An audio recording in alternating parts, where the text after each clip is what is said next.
15 তারিখ যখন আমরা উঠলাম তখন আর সেটা ভোর নেই, সকাল 6:30 নাগাদ টোটো ধরে পৌঁছে গেলাম মোহনাতে।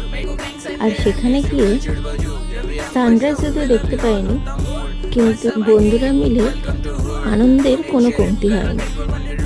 এরই মাঝে তালের রস বা তাড়ি খাওয়া হলো। এরপর শুরু হলো রিলস বানানোর জন্য ভিডিও নেওয়া, প্রচুর সেলফি, ভিডিও, ফটোজ নিয়ে মজা করা। আমাদের বড়দের সাথে পাল্লা দিয়ে এই পুচকু কিন্তু কম মজা করেনি।